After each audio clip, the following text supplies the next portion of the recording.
안녕하세요, 여러분. 성공합시다. 여러분, 지금 여러분이 서 있는 사명지, 여러분의 일터, 여러분이 서 있는 곳이 미래의 하나님의 꿈을 펼치실 장소라는 거 혹시 아시나요?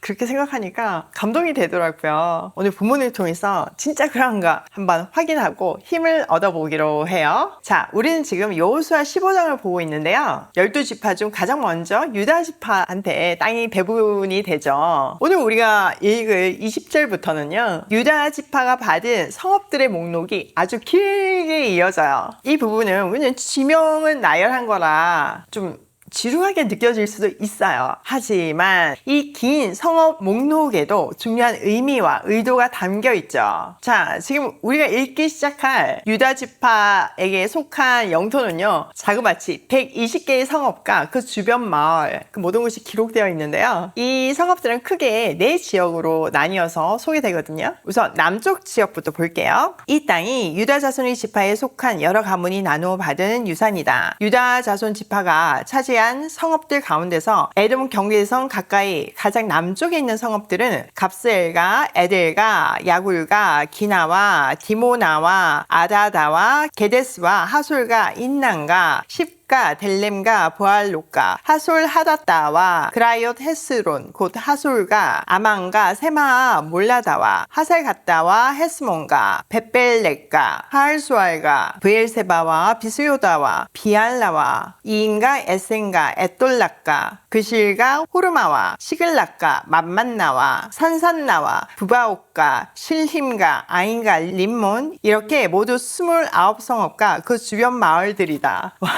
읽기도 좀 어려운데요. 남쪽의 네겝, 곧 광야 지역의 성읍들이죠. 자, 이어서 서쪽 평지 셰펠라에 대한 성읍들 목록인데요. 한번 볼게요. 유다 지파가 차지한 평지의 성읍들은 에스다올과 소라와 아스나와 산화와 엔간림과 답부아와 에남과 야르목과 아둘람과 소고와 아세가와 사라임과 아디다임과 그데와와 그데로다임 이렇게 14성읍과 그 주변 마을들이다. 스난과 하다사와 믹달갓과 딜란과 미스바와 욕드엘과 라기스와 보스갓과 에글론과 갑본과 라만과 기들리스와 그데로가 벳다곤과 나아마와 막게다 이렇게 16성읍과 그 주변 마을들도 있다. 딥다와 에델과 아산과 입다와 아스나와 스십가 그일라와 악십가 마데사 이렇게 9성읍과 그 주변 마을들도 있었다. 에글론과 그 변두리 촌락과 주변 부락들 에그론에서 바다까지 아스돗에 인접한 모든 성읍과 주변 마을들도 있었다. 아스돗과 그 변두리 촌락과 주변 마을들도 있었다. 또 이집트 국경시대의 강가 지중해와 그 해변 일대에 있는 가사와 그 변두리 촌락과 주변 마을들도 있었다. 자, 이어서는요 중부 산악지대의 성읍들인데요. 한번 볼게요. 유다 지파가 차지한 산간 지방의 성읍들은 사밀가, 얏딜가, 소고와 단나와 기랴산나 곧 드빌가, 아납가, 에스드모와 아님가, 고센가, 홀론과 길로 이렇게 11성읍과 그 주변 마을들이다. 이 밖에도 아랍과 두마와 에산가, 야님과 벳답부아와 아베가와 훔다와 기랏 아르바 곧 헤브론과 시올 이렇게 9성읍과 그 주변 마을들이 있었다. 그리고 마은과 갈멜과 십가 유다와 이스라엘과 욕두암과 사노아와 가인과 기바와 tim나 이렇게 10성읍과 그 주변 마을들이 있었다. 그리고 할롤과 벳술과 그들과 마하락과 벳아독과 엘드곤 이렇게 6성읍과 그 주변 마을들도 있었다. 기럇바알과 곧 기럇 여아림과 라빠 이 2성읍과 그 주변 성읍들도 있었다. 유다 지파가 차지한 사막지대의 성읍들은 벳아라바와 밑단과 스가가와 닙산과 소금 성읍과 엔게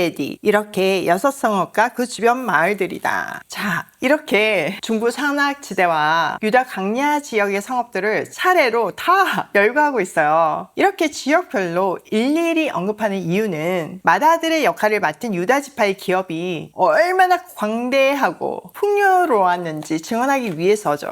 뭐 이렇게 동서남북을 살펴봐도 해변도 있고 산악지대도 있고 평지도 있고 진짜 골고루 주셨잖아요. 그러니까 이 지파가 정말 중요한 역할을 맡기 위해서 그 그 많은 축복들을 받았기 때문에 그 사명을 감당하기에 충분한 터전이었던 거죠. 북쪽으로는 산지와 평야, 남쪽으로는 사막, 동쪽으로는 광야와 사해, 서쪽으로는 해안 지역이었잖아요. 진짜 다양하고 넓은 영토, 게다가 산간마다 크고 작은 도시들이 빼곡히 들어서서 발전할 수밖에 없는 조건들을 갖고 있었어요. 이렇게 방대한 지역의 성읍들을 하나도 빠뜨리지 않고 열거한 것은 하나님께서 약속하신 땅을 그대로 이스라엘에게 주셨다는 것을 증거하고 있죠. 하나님은 말씀하신 대로 젖과 꿀이 흐르는 땅을 구체적인 지명 하나하나까지 다 성취하게 해주신 거예요. 또한 이 도시 하나하나가 이후에 굉장히 중요한 역사의 무대가 돼요. 예를 들어서 유다 지역의 작은 마을인 베들레헴은 다윗의 고향이자 예수님의 탄생지가 되고요. 헤브론은 다윗이 처음 통치한 곳이 되죠. 다윗이 처음에는 그 헤브론의 왕으로부터 시작해서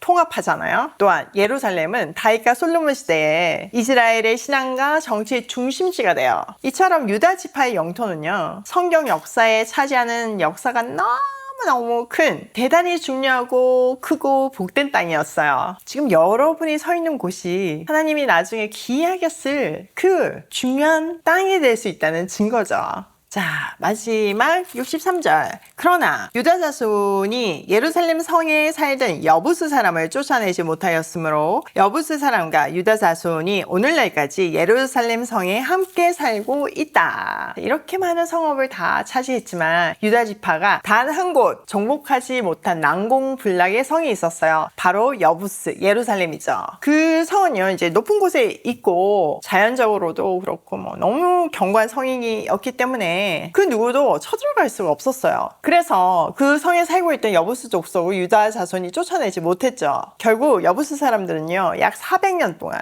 다윗 왕조가 되어서야 완전히 쫓김을 당하는데요. 다윗이 정복하잖아요. 그때까지 진짜 걸림돌이 되었죠. 여호수아 15장 영광스러운 이 장에서 이 사실을 굳이 밝혀두면서 아직 정복하지 못한 땅이 있음을 알려주고 있는 것은 비록 유다가 정말 넓고 좋은 땅을 차지했지만 아직 남겨진 숙제가 있다는 것을 명확하게 알려주고 있는 것이에요.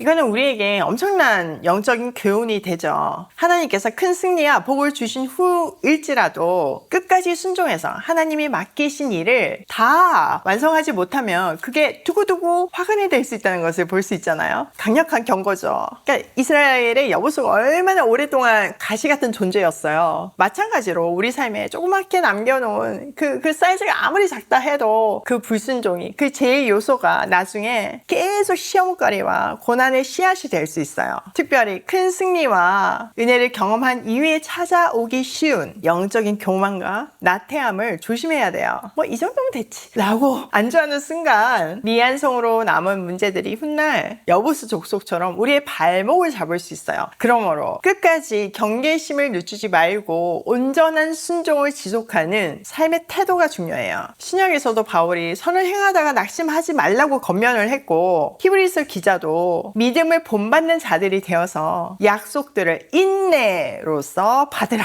라고 말하고 있잖아요. 우리의 온전한 순종과 인내로 나아갈 때 비로소 하나님이 예비해 주신 그 충만한 복을 우리가 누릴 수 있어요. 자, 오늘 내용을 우리 삶에 한번 적용을 해보면, 첫 번째, 하나님은 약속하신 땅을 구체적으로 풍성하게 주신다. 유다 지파에게 작업하신 120개의 성읍과 그 딸린 땅이 있었잖아요. 얼마나 실제적이고 세밀하게 성취되었는지를 이 지명의 기록이 보여주고 있어요. 이처럼 우리의 삶에도 마찬가지예요. 막연하게 주시는 분이 아니세요. 하나님은 말씀대로 정확하게 충분하게 주시는 분이죠. 내 삶에도 작은 지명 하나처럼 보이는 부분까지 하나님은 기억하고 채워가세요. 우리도 인생을 살아가다가 말씀대로 다 응하였더라 라고 고백하는 날이 반드시 오기를 소원해요. 두 번째, 하나님의 복은 미래 사명을 위한 터전이다. 갈렙이 헤브론을, 운니엘이 드빌을, 그리고 나중에 다윗이 예루살렘을. 이 유다 지파의 성읍들은요, 나중에 이스라엘 구속사의 핵심 무대가 돼요. 마찬가지로 내가 지금 오늘 서 있는 자리가 훗날 하나님의 역사로 사용될 무대가 될 수 있어요. 가정, 직장, 공동체, 사소한 일상까지도 하나님은 하나님 스케일의 계획을 위해서 사용하세요. 그러므로 지금의 사명지에서 충성하며 성실하게 돌보는 것이 바로 미래 역사의 준비예요. 이렇게 막 지명들을 보면서 우리도 전국에 있는 오이 패밀리들이 있잖아요. 그 지역의 이름과 그 지역들을 책임지고 계신 이끄미들과 그리고 함께 기적을 만들어 가시는 성기미들이 떠올라요. 언젠가 정말 북한 땅까지 이 리스팅을 하며 정말 하나님이 다 하셨구나, 그 약속이 성취되었구나 라고 고백하는 오이 패밀리가 될 줄 믿어요. 세 번째, 작은 불순종은 반드시 남겨진 숙제가 된다. 예루살렘 정복 실패가 그 교훈이죠. 이 예루살렘은 자그마치 400년 동안 문제거리였잖아요. 하나님은 우리에게요, 온전한 순종을 요구하세요. 작은 죄, 조금 남긴 미안의 순종, 이것이 나중에 내 믿음을 가로막는 여부수 족속이 될 수 있음을 기억하면서 온전한 순종을 하는 우리가 되기로 해요. 오늘도 내 삶의 현장이 하나님이 쓰시는 역사의 현장임을 확인하며 미안성이 없는 온전한 순종으로 고고싱해요.